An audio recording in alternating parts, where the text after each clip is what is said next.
Reka ngusuhuze kandi ngo ikaze wowe ukurikiye amakuru n'ibiganiro tuba tugenda tukugezaho gatanu kuri gatanu. Amakuru yacu azindutse avugwa muri iki gitondo nuko muri Repubulika Iharanira Demokarasi ya Kongo nyuma y'urugamba rudasanzwe M23 ikomeje gusakiranyamo n'ingabo za FARDC.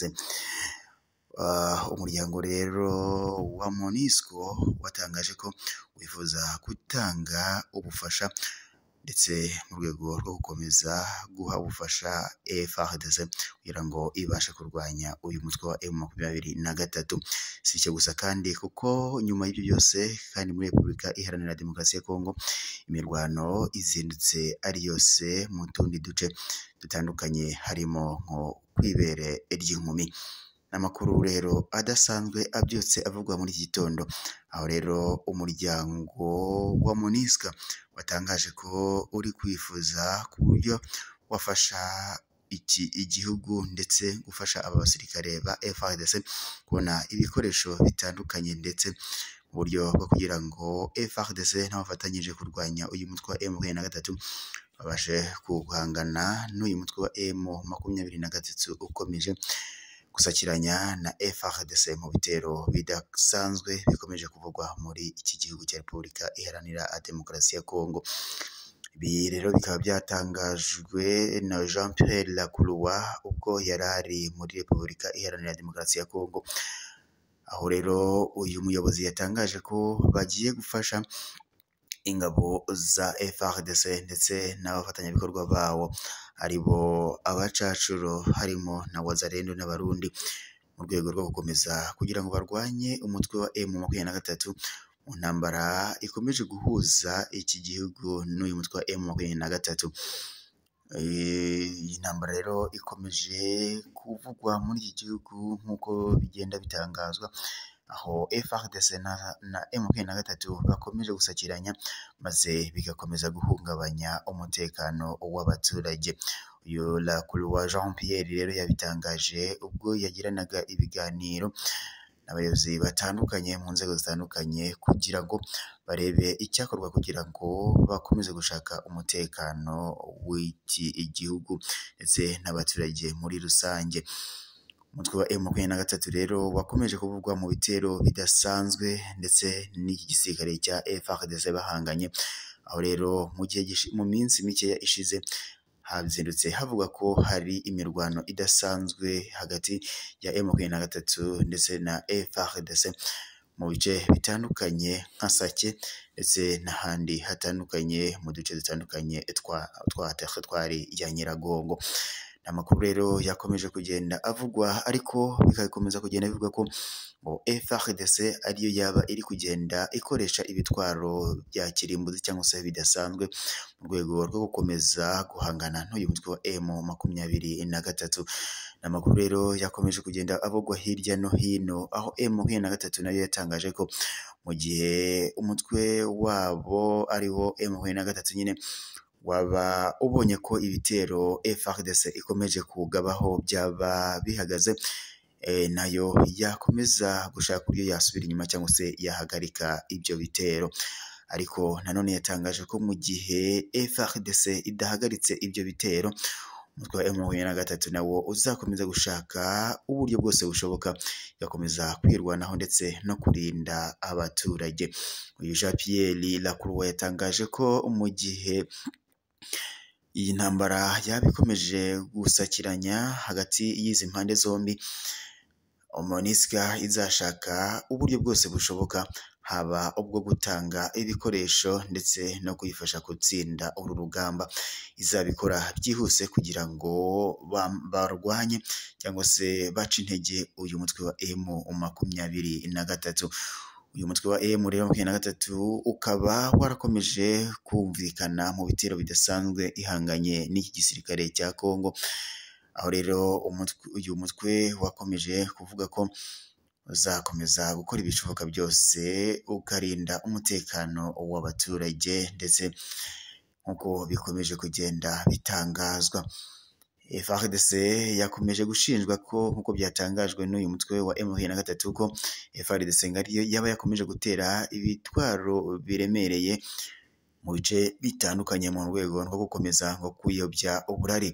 Gusa ngo ibi bitero bivuga ko nta muntu bigeze byangiza cyangwa se ngo bihitane nk'uko umutwe wa M23 wakomeje ubitangaza. Uyu mutwe wa M23 rero ukaba wavuze ko nyuma y'ibyo byose waje no gukomeza kurwana ndetse ufata n'utundi duce dutandukanye.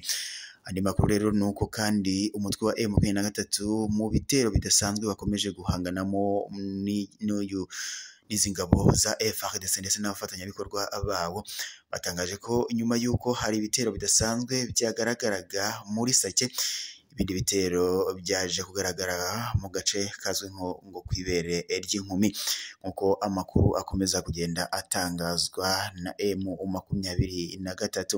Ni ibitero rero bidasanzwe aho ingabo za FARDC zasakiranyije ku munsi w'ejo n'igisirikare uyu mutwe wa M23, maze bavuga ko uwo mutwe wa M23 waje gutsitsura cyangwa se wirukana igisirikare cya FARDC ndetse n'abambari bawo. Nk'uko kandi amakuru yakomeje kugenda atangazwa, umutwe wa M23 ngo waje guhitana umwe mu bacacuro bafashaga iki gisirikare cya FARDC mu rugamba rwo kurwana n'uyu mutwe wa M23.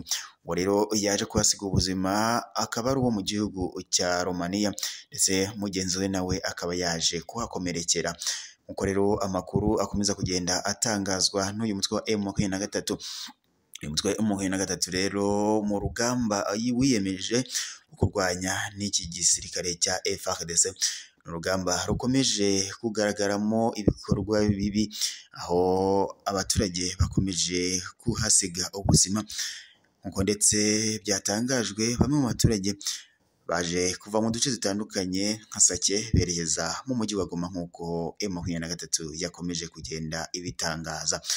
Uyu mutwe wa M23 wakomeje kumvikana mu bitero bidasanzwe uhanganyemo n'igisirikare cya FARDC, aho uyu mutwe wa M23 nyuma y'ibyo byose wakomeje gushinjwa, aho leta ya Kongo yakomeje gushinja leta y'u Rwanda ko uyu mutwe wa M23 waba ufashwa n'iki gihugu cy'u Rwanda mu gukomeza guhungabanya umutekano muri iki gihugu cya Repubulika Iharanira Demokarasi ya Kongo.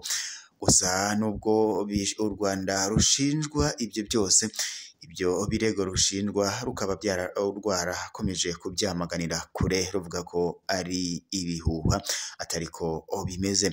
Si ibyo gusa kandi leta y'u Rwanda nayo ishinja leta ya Repubulika Iharanira Demokarasi ya Kongo ko yaba ikomeje gufasha umutwe wa FDLR wakomeje kugenda uvuga ko nawo uhungabanya umutekano muri leta y'u Rwanda, ndetse uyu mutwe ukaba urimo abasize bakoze jenoside mu Rwanda muri jenoside yabaye mu mwaka w'1994 ikorewe Abatutsi.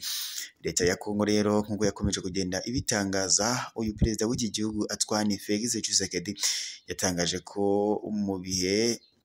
yatangaje ko ashobora kuzagaba intambara kuri leta y'u Rwanda nk'uko byakomeje kugenda bivugwa mu bihe bitandukanye, aho yatangaje ko ngo azasaba inteko ishinga amategeko ikamuha uburenganzira akaba yagaba intambara ku gihugu cy'u Rwanda.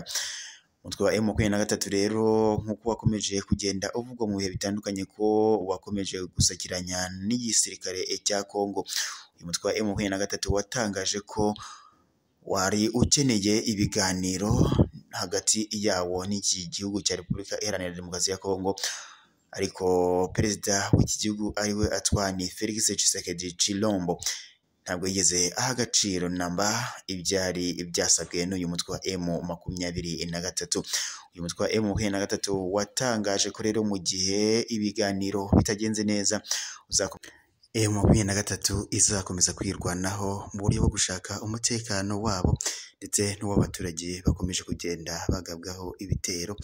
Ibyo rero bakaba barabivuze ubwo bashakaga ko leta ya Kongo igirana ibiganiro na M23 mu rwego rwo kugira ngo nayo ihabwe uburenganzira ndetse n'agaciro muri iki gihugu cya Repubulika Iharanira Demokarasi ya Kongo. Ariko uyu perezida w'iki gihugu akaba atarigeze abyumva cyangwa se abihe agaciro, ndetse n'amahanga yari afite mu nshingano akaba ntacyo yigeze ngo abikoraho.